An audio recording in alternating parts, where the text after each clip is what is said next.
Labadiena, aš esu Kęstutis Žakickas, Kupiškio technologijos ir verslo mokyklos profesijos mokytojas.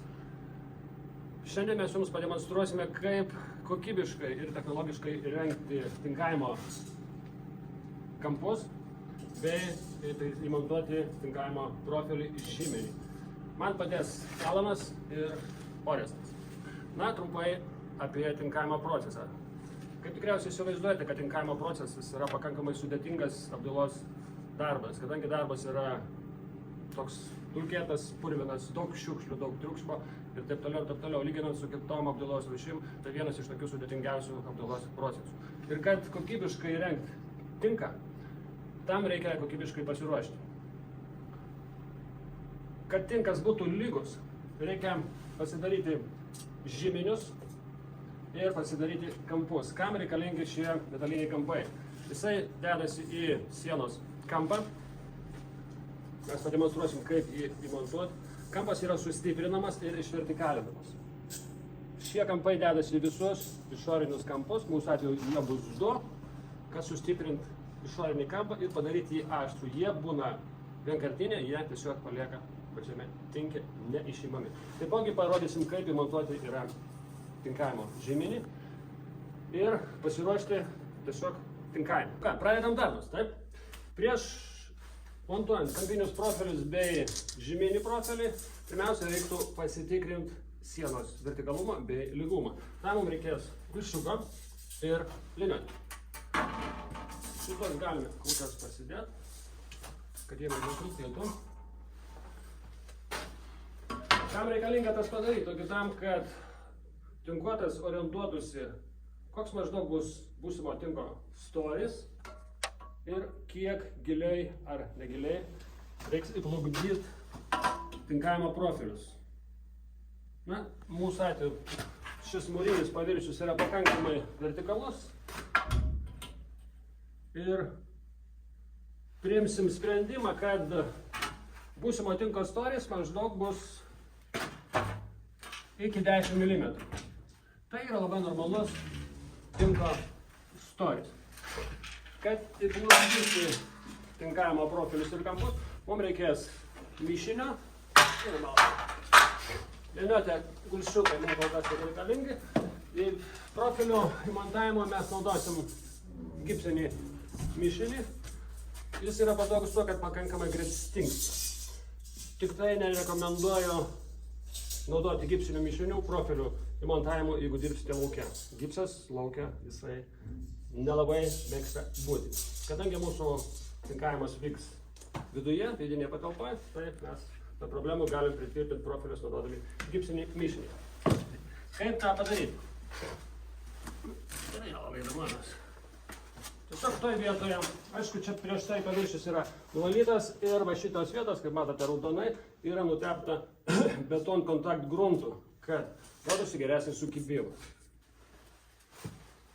Tiesiog tose vietose mes dedam gipsinio mišinio tokius kuprelius. Atstumas tarp jų 20-25 cm.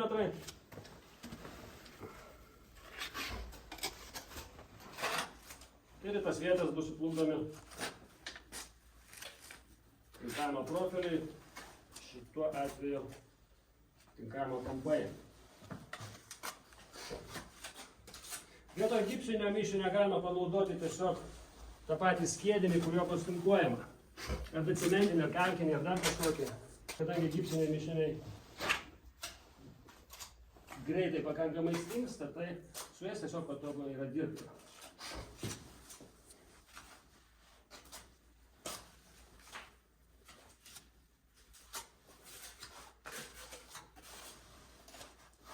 Aišku, nereikia pamiršti, kad gipsiniai mišiniai stingsta pakankamai greičiau negu tradiciniai cementiniai, ten kalkiniai ar dar kažkokia ir, kaip sako statybininkai, užsimaišius gipsinio mišinio jau medituoti nereikėtų. Jį reiktų išdirbti per laiką, kuris yra nurodytas ant medžiagos pakuotės. Jau užsidėjom tokius taškus ir realiai galima dėti pirmą kampinį metalinį profilį. Na, jis yra kirptas jau reikiamų ilgio. Jis yra cinkuotas, padengtas cinku. Tam tikriausiai aišku, kad nerūdytų. Tiesiog pridedam į kampą ir nespaudžiam jo į projektinę padėtį. Tiesiog tą bus galima padaryti gulšiuko pagalba. Aš šalomai spaudžiu, paskui tau duosiu. Dabar šitas profilis kampinis turi būti atstojęs nuo sienos per būsimo tinko storį, kad mes priėmėm sprendimą, patikrinę lygumą, vertikalumą, orientuojamės apie 10 mm. Dabar tiesiog gulšiuko pagalba mes jį išsivertikalinam ir įplukdom į kampą.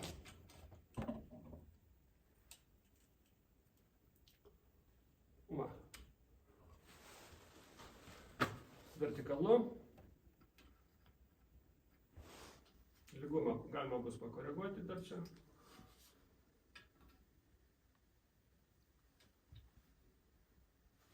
Moralovas sutvarkys kitą kampą. Na ir šitie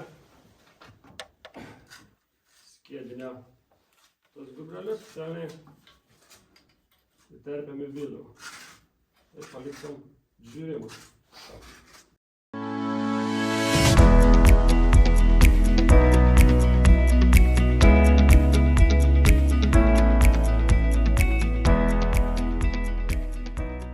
Na, kadangi profilis, kai aš šitėpiau mišinį, galėjo truputį išeiti iš savo pozicijos, tai vėlgi reikėtų patikrinti jo vertikalumą ir lygumą.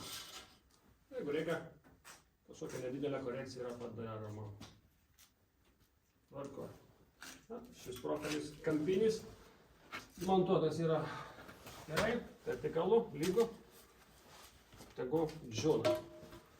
Kai bus įmontuotas sekantis kampinis profilis, dėsim tarpinį žyminį. Na, turime 2 kampinius profilius, juos paliekam džiūvimui, reikia statyti tarpinį žyminį. Prieš tai pasižiūrim, ar kampiniai profiliai atitinka reikalavimus, jeigu tai paprasčiau, ar tinko storis per visą sieną bus vienodas. Mūsų atveju viskas tvarkoja, kaip ir planavom, iki 10 mm tinko storis bus šioje sienoje. Panašių principų montuojam tarpinį žyminį, užsidedam ant pažymėtos linijos ir nudunduotos, tiesiog tokios taškelis, kas 20-25 cm, numišinį.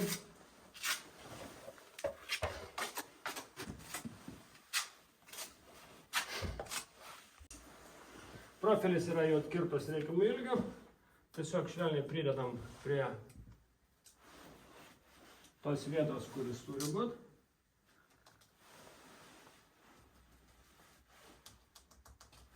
Ir liniuotę sutikrinam, ar šitas kampinis profilis, šitas ir trečias taškas bus vienoje linijoje. Tiesiog tam tarpinį profilį ir su liniuote patikrinam, ar visi 3 profiliai yra vienam lygyje.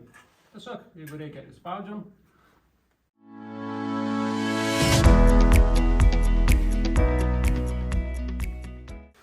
Turime 3 taškus, kurie yra absoliučiai vienoj linijai. Na ir, aišku, šitas skiedinį, kuris yra išryškęs, reikia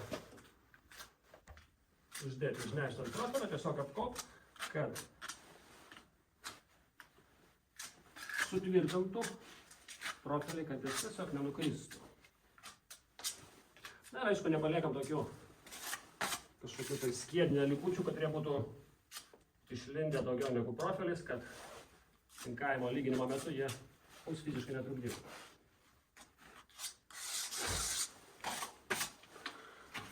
Padarius šitą procesą, nesvarbu kokia būtų senutė ar tokia neilga kaip mūsų, ar sakykime kokių 50 metrų į ilgį, profilio būtų daugiau, paliekama džiūvimui, kai sudžiūna skiedinys, profiliai tvirtai laikosi prie sienos. Tada sekantis etapas yra skiedinio užnešimas ir lyginimas. Ta mes pademonstruosime greitų laikų. Nu ką, mūsų žyminiai įrengti, kampai sudėti, viskas sudžiūva, viskas tvarko. Aišku, prieš krečiant skiedinį siena turi būti nuvalyta, švari ir nugruntuota. Na, gruntas kam reikalingas, aš manau, supranta visi jau šiek tiek apie apdailą nusimanantis žmonės. Kokių priemonių mums reikės? Mes maišysim skiedinį tokio mechanizuoto būdu, naudosim mikserį dviem ašmenim, jis yra pakankamai galingas, gerai išmaišo, greičiau, o patį skiedinio užnešimą mes atliksim naudodami kompresorių bei inkavimo pistoletą. Čia tiesiog pirsis skiedinys, čia užpurks skiedinio paviršiaus, tai yra žymiai greičiau, negu kad naudojant mentę ir rankiniu būdu užkrečiant. Na, aišku, reikės mums ir mentės, kadangi bus momentų, kada reikės kažkur skiedinio truputį pasikrės. Na ir aišku, kai skiedinys bus purškiamas ant paviršiaus, tikrai reikia dėvėti apsauginius akinius. Bus reikalinga dar liniuotė, mes naudosim mūsų atveju 2,5 metro ilgą liniuotę, kadangi siena mūsų bus pakankamai ilga, kad paimtų per visą plotį. Aišku, gulsčiukas kontroliai tikrinti, nors jis jau praktiškai bus nebereikalingas, kadangi jeigu žyminiai įmontuoti kokybiškai, vertikalumas bus užtikrintas ir garantuotas. Taipogi mums reikės, kad išgauti tinka glotnų trintuvės, didesnės, mažesnės, ir tokie paprasčiausiai įrankiai vanduo, skiedinys, inventorius, skiedinį laikyti. Dabar maišysime skiedinį, pradedam maišom skiedinį, man padės Alanas ir Orestas. Prieš pradedam maišyti skiedinį, jeigu jūsų mikserį antgalė, jeigu maišysite mikseris, yra sausi, aš tiesiog rekomenduoju jos truputį padrėkinti, kad skiedinys neprikibtų prie sparnuotės ir mažiau, kaip sako statybininkai, apauga. Ypatingai dirbant su gipsiniais mišiniais, tai labai stipriai aplimpas sparnuotę. Važiuojam.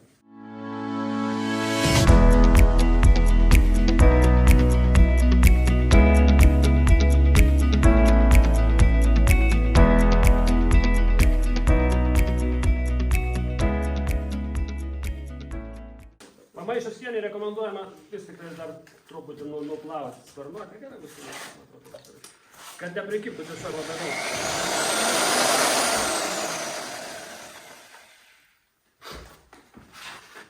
Na, dabar pradėsim patį purškimo procesą, bus truputį triukšmo, garso ir šiek tiek šiukšlių. Čia mes susidėsim tokius skydus, kad tiesiog skiedinys nelėktų ten, kur jam nereikia, tiesiog, kad viskas eitų ant smūdės. Na, pilam skiedinį į inkavimo pistoletą.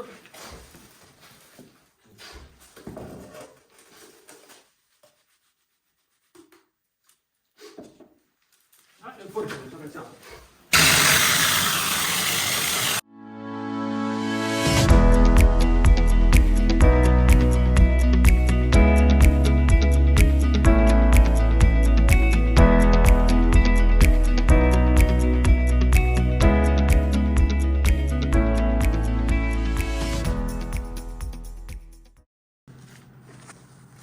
Tai kaip matom, skiedinį užnešėm ant paviršiaus ir prasidės toks vienas iš svarbesnių etapų, tai paviršiaus išlyginimas. Tam naudosim trapecinę tinkuotą liniuotę, imam liniuotę pakankamai ilgą, kad galėtumėm pasiekti tiesiog visą plotą ir pradedam lyginti. Galima pradėti lyginti nuo viršaus į apačią arba iš apačios į viršų. Kaip tą daryti, kam galite pasirinkti kiekvienas pagal save. Aš asmeniškai labiau pratęs lyginti iš apačios į viršų. Tai darbas pakankamai atsakingas, kadangi jau nuo to, kaip kokybiškai ši operacija padaryta, priklausys, kaip lygiai bus padaryta inkas siena. Na, pirmiausia, nuimam perteklių skienio, kadangi jo tikrai yra.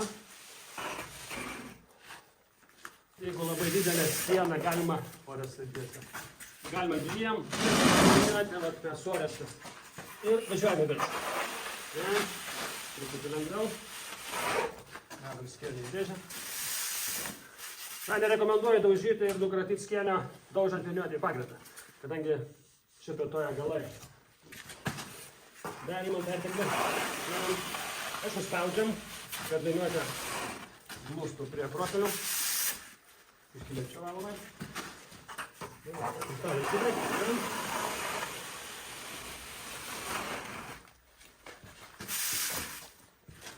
Ir dar važiuojam. Dabar lėčiau truputį. Na ir iškėję po truputį būsimą tinką kontūrai. Aišku, reikės skiedinio kažkur dasikrėst. Nuimam perteklių nuo pačios. Pamaišykim truputį skirinuko rankinį būdą. Šiek tiek matas viskas būtų.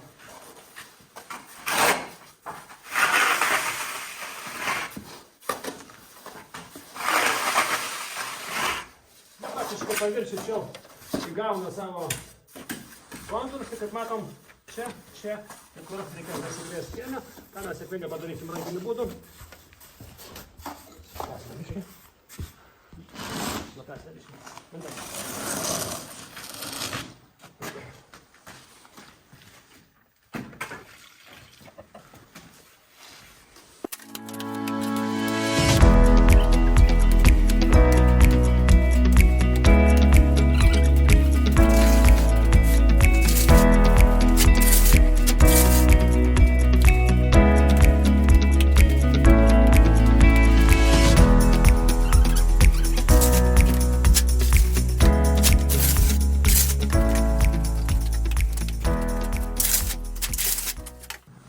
Tinką mes jau išlyginom, pakankamai viskas neblogai gavosi, beliko pats paskutinis etapas, tai užglotinimas arba užtrinimas. Yra iš kai kurių mikro tokių vietų pataisymas, tai uždedant tiesiog ant trintuvės skiedinio ir užtepant tas tokias vietas, kad tas reikėtų truputį pataisyti.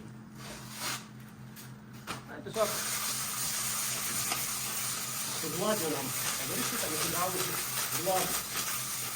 Trintuvę reikia laikyti apglokštamai glostimą, kad nepadaryti kažkokį tai nereikalingus graižymus. Įdėsim truputį kai kur skiedinio, kur galima užkrėsti, galima tiesiog užsitepti.